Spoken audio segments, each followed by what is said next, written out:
Okay, we're getting right into it. We're not going to do any recaps of the individual games. We're not going to do that. We're going to skip that bullshit today. We're getting right into the thick of it. So let's hit the intro, and then when we get into the episode, we're going to a little bit of a State of the Union, because we've got some things to discuss. Welcome to BD4, an RJ Carbone podcast. BD4, where there is no better way to get your Yankees and Knicks analysis. We also do MMA. Yanks every series, Knicks every game, MMA on occasion. BD4 is a 5-star show on Apple Podcasts, also available in video format on YouTube and Spotify. So thanks for stopping by, and we hope you enjoy the show. Champion of the world, turning, looking, see ya! Anthony for three, bang! That one goes down, and the game is tied! Time! Penetrates, creates, and showing some dexterity as well with the left hand. Yankees win! All right, let's not waste any time. Again, we're getting right into this. We're not recapping any games. We might hand out our tip of the caps, but even that feels pathetic. But we're going to have to, because we have to do that. Or I feel like I have to do it for every series, because I want to count at the end of the year who has the most and shit. But let's just... I have it in my notes. I'm not even going to go over the games, because these games mean nothing. Because the Yankees, they are 15-14. They are currently in last place. Not a good team at all. So I'm going to go on one long rant here. This might be 20 minutes, 15 minutes, 30 minutes. I don't know. But we are a month into the season now. And so usually what we do is hand out progress reports to each player on the roster. And then we do the team. So we'll start out giving the Yankees as a team. We'll start with that right out the gate. We'll give them a grade. And I give the Yankees a D. This is relative to expectation, to what their goal is supposed to be. And I'm giving them a D. You can blame injuries if you'd like. Go ahead. But just know that's horseshit. Because every team deals with injuries. And that's kind of the point of knowing whether or not your team is built well enough. And if you're prepared for things like that. I mean, if we're blaming injuries, where were we before the Judge injury a few days back? Where were we before the Stanton injury 2 weeks ago? Do you think the offense was rolling then? No, they weren't. Look back. It still wasn't. The Yankees all season have been, for anywhere from 1 to 4 games above 500. Like, they haven't been killing it. And now they're starting to really, really regress even more. So these guys who are returning soon, Bader, Donaldson, you think they're going to save the Yankees? Really? 2 glove-only guys? You might get a little more than usual out of Bader. I think there's some potential in Yankee Stadium there, but they're not going to save you. This is an organizational problem. And I'm not going to scream and yell. But if you don't think it's an organizational problem, I don't really know where you've been the last 5 or 6 years. I mean, how do you constantly have this payroll from $200 to $300 million year to year? This year, I think it's goddamn 280 something million. And you end up playing guys like Isaiah Kiner-Falefa, Aaron Hicks, Franchy Cordero, and Willie Calhoun every single goddamn day. I mean, that Game 2 lineup on Friday, I think it was repulsive. It may have been the worst Yankees lineup I've seen, and that includes those Lyle Overbay seasons. I'm 28. It was the most vile piece of dumpster debris that I've seen the Yankees puke out there. And if you give me a second, I gotta go quiet down the dog because it's fucking barking right into the mic. All right, I'm back. So, where were we? Friday night. I mean, you had you had garbage out there. You had Willie Calhoun batting cleanup. Then it's Oswaldo Cabrera, Oswald Peraza, Franchi Cordero, Aaron Hicks, and Kyle Higashioka in a game versus Jacob deGrom. And then you look 60 feet out for the Yankees, and you've got 2/5 of a rotation out there. So don't tell me injuries, please. No, you spent all that money, more than every other team outside of Steve Cohen's Mets, and you still can't field enough depth to maintain a major league roster.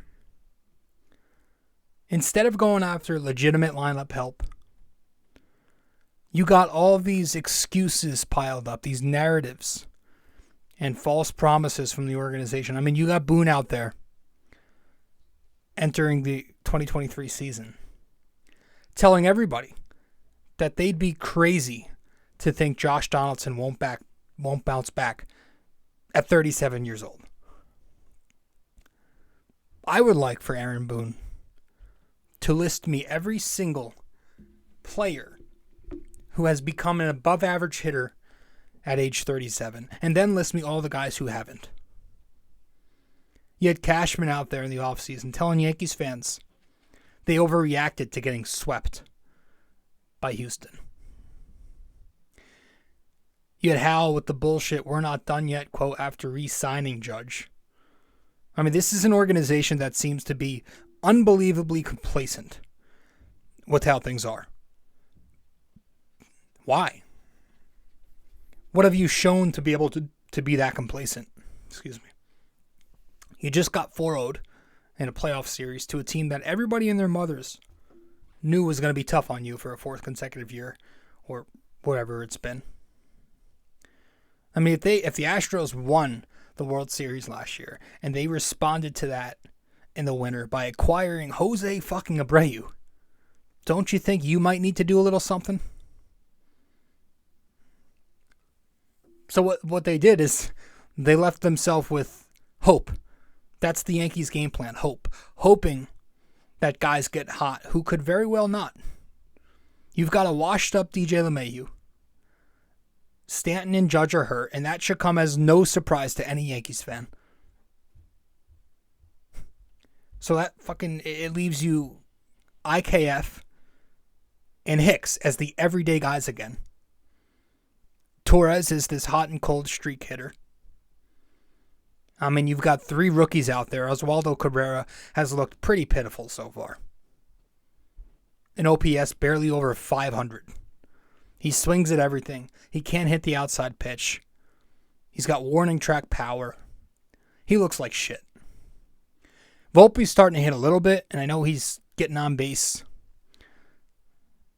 But he's batting leadoff and batting .215. .214. Peraza just called up. He hasn't done much yet. So that leaves you with really 33-year-old Anthony Rizzo, who has back problems, so I wouldn't be shocked at some point if he went down, as the lone reliable hitter on this team. That is your plan, to hope that any of those guys can be your 1B to Rizzo right now. That's if Judge goes on the DL, which I think he will. I mean, if the Yankees weren't so goddamn stubborn and hell-bent on their decisions, which is the opposite of the way George used to be, and George won shit. And if they called up some of these kids, like Oswaldo and Peraza, earlier last season, when they were struggling, late June, July, August, then maybe they wouldn't be so inexperienced and inconsistent right now. Maybe they would have had more time to adjust to major league pitching. Maybe we'd have more certainty there, less hope, and more assured confidence in them. It's kind of unbelievable to me how they sat there in the winter and they didn't expect this. Like, you lost Carpenter, you lost Benintendi, you got to know Stanton is bound to go down at some point, you got to know Judge was due for regression on some level. And you really took that chance? And here's the thing, I said coming into the year, after the winter, I wouldn't be shocked if the Yankees were the number 1 team in the AL East, but I also wouldn't be shocked if they were the number 4 team in the American League East, because that's the way their roster is constructed. There's no guarantee. So you're going into the season taking that risk. For a team who spends, again, almost $300 million. And I don't want to hear anything about it being early, because it's those same exact beta male fans with no urgency, just like their favorite manager, who were throwing Twitter parades last season when the Yankees were on pace to win 125 games in the first 2.5 to 3 months. There's so many things wrong with that mentality. This is the same roster, give or take a couple of guys, that went dead in the second half of last season. In fact, the Yankees, I went back and did the math, are 61-63 since June 30th of last season. It's 120-something games. I mean, you got people saying, well, they're getting their struggles out the way early. Like, I hate that statement, because first of all, how'd that turn out for them last year when they struggled in August and they got hot in September? That didn't work. Secondly, who's to say you can't struggle 2 times, 3 times, 4 different spans? It's garbage. It's an overly optimistic, delusional, nonsensical. It's vomit. Could this be a bad stretch? Maybe. But would you be shocked, looking over this lineup, healthy or not, to see them go bottom third in runs again like they were just 2 seasons ago? Even healthy, the bottom half of that lineup is putrid waste. Shit, getting hot early is how the Yankees won the division last year, folks. Look at the Rays right now. They've been playing .800 ball, and we're now in May. So even if they pull, even if the Rays pull a 2022 Yankees, and they play mediocre ball in June, July, August, and on, they've already built up a ton of room for when they hit a slump to maintain pretty decent control of the division. So, yeah, this definitely falls on Cashman. I mean, how do you say it doesn't? The guy stood there and did nothing. And he's obsessed with acquiring these either B-tier pitchers or these guys who just get hurt all the time. It's not like these guys come here and they're fully healthy and suddenly they get hurt. No, these are guys with deep history of getting injured all the time. Now, because Cashman's been a fucking joke, it doesn't exactly mean Aaron Boone's the good guy here. Like, the guy still sucks. I still don't think he's the leader to bring the Yankees into the Fall Classic and get them number 28. I don't. I've never been a fan of him. His low energy, the zero urgency, it's all, it's all good attitude. I believe that plays a role in the Yankees being so lackadaisical at times. I mean, yesterday, feeble at-bats. They're misplaying balls and just staring at it. How many times have we seen that with this team? Glaber, Hicks. I believe that type of attitude falls on the manager just as much. I believe in that. I think he should share the blame for that. I mean, this guy said last night in his post-game interview that he thought the Yankees finished the game well because of their adorable little bases-loaded rally when down 14 runs in the top of the 9th. They scored 1 run. Either this guy is really fucking stupid and incompetent, or he's terrified of criticizing the team a little bit because he knows that Daddy Hal and Daddy Cashman and his fucking analytics lords will crack the whip on him. So I'm a bit tired of him as well. I'm not a Boone fan. And I know it's meaningless at this point to bitch on Cashman and Boone and all that, and whatever, Hal, but it doesn't make it any less true. I very much dislike this regime and this new philosophy they've got. I think it's garbage. Bringing these nerds in. This new hitting coach is a nobody. The guy has never seen major league pitching. But they got him because he fits the bill. He's a puppet. He's a nerd. He presses what the Yankees want him to press. The 3 true outcomes. Hit strikes hard. All that bullshit. Launch angle. Fuck you. Go rake. Emphasize bat-to-ball skills. Adjusting mid-count. Going the other way. Choking up. Maybe a little bit of small ball. The 300 hitter. But now you've got Mattingly over in Toronto, which is a fucking disgrace. You won't bring Jeter in because Cashman's ego is too fat.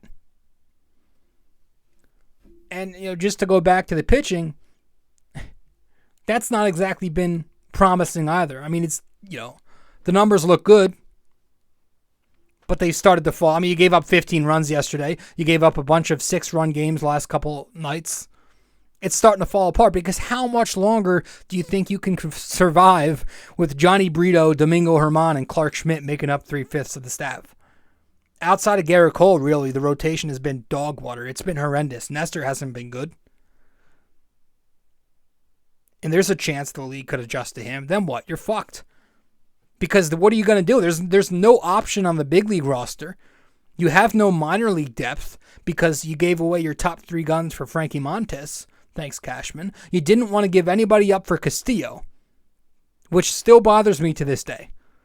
So now you have to ride these guys out until these injury-prone guys come back in Severino and Rodon, which might not be until sometime in June if we're lucky. I mean, I have made it known over the years, time and time again. Unlike, I feel like a lot of Yankees fans, I've been in the minority here where I have no issue, zero, absolutely no issue trading any of our prospects away for top-end talent. I wanted to do that in the winter. I wanted to do that at the deadline last year. I do not care who it is. I'm talking about anybody. Like, move Peraza, move Volpe, move Dominguez. I didn't care. I'm all about buy. I'm the anti-organic guy. Go get me Trey Turner. He was wide open. Correa was wide open twice. Corey Seager 2 years ago. Shit, go back to the Machado Harper thing. So many big-ass names the Yankees could have got, but chose not to because they want to hug their prospects. They want to sit under that tax. Bullshit that doesn't affect them. Let's be honest. I've always been on board for that. For the Yankees saying, fuck you to the small market mentality. Let's go buy players and make baseball fans angry again and be the evil empire. I love that. Spend $350 million on your payroll if you have to. I don't care. You guys are worth $7-8 billion, I think I saw on Forbes. Go spend. You have the ability to do so. But no, we want to go this route where, if we do move top high-end prospects, it's on these lower-tier pitchers like Montes or trading Montgomery pitching depth for Harrison Bader, who doesn't play baseball games because he's always hurt. Let's try and penny pinch and find guys off the scrap heap and try to tap into some potential here on these reclamation projects that nobody else in baseball wanted. Let's go grab Cordero, Calhoun, Cole Calhoun, Willie Calhoun. Let's do that. Let's be the Rays. Let's be the Oakland A's.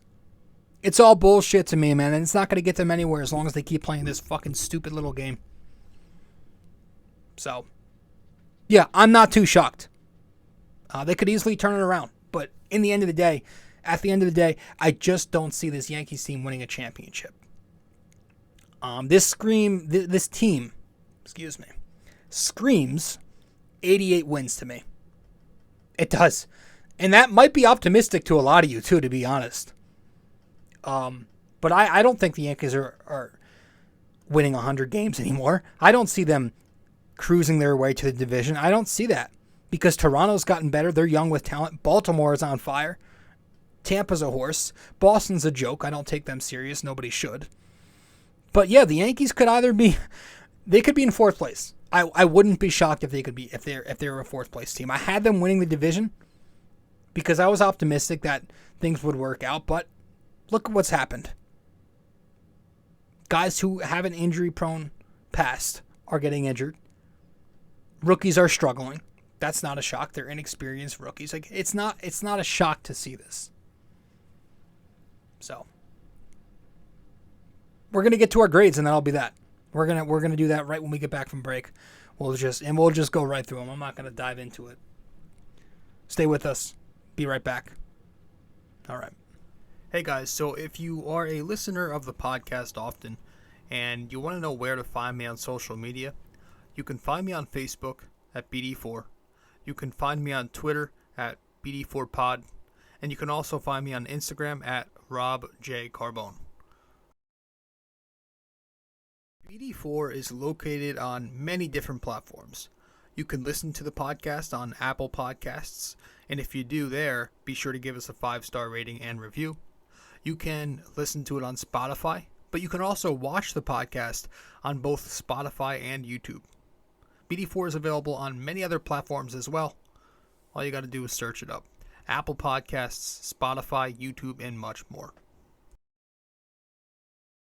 We also have a website now for BD4. If you go to BD4blog.com, you can find the blog, the podcast links, and also where to find me on social media. Just go to BD4blog.com.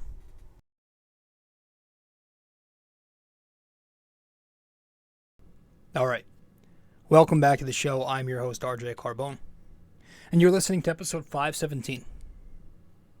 The Yankees dropped 3 out of 4 to the Texas Rangers, but again, who cares?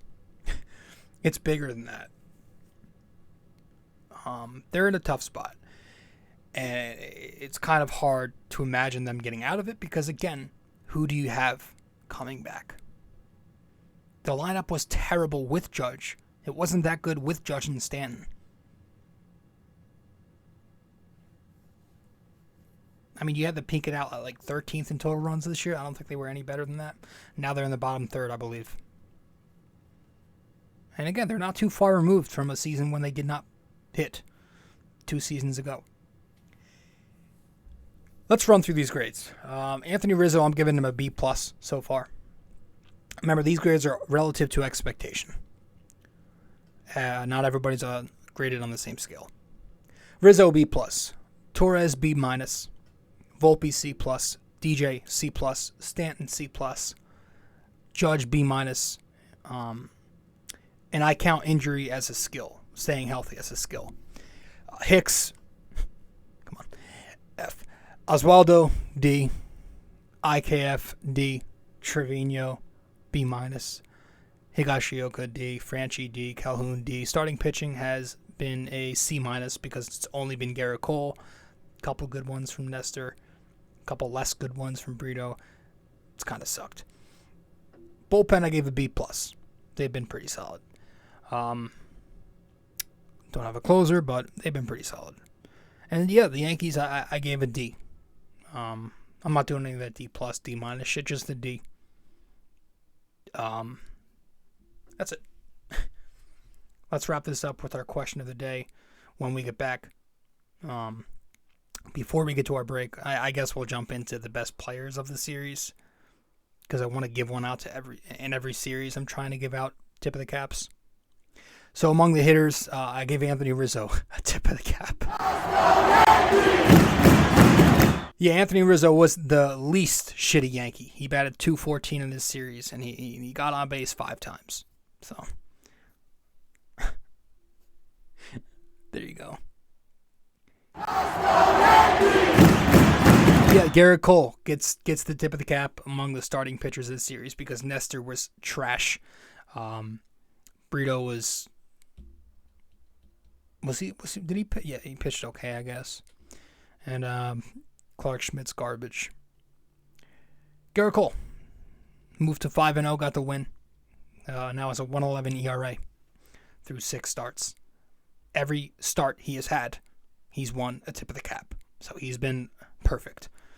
6 2/3 on the other day, 2 runs. All right, we're gonna have to end this here because I got fucking shit going on in the background, and this is a pain in the fucking ass. Okay, he gets the other tip of the cap. Question of the day is in the description. We're out of here.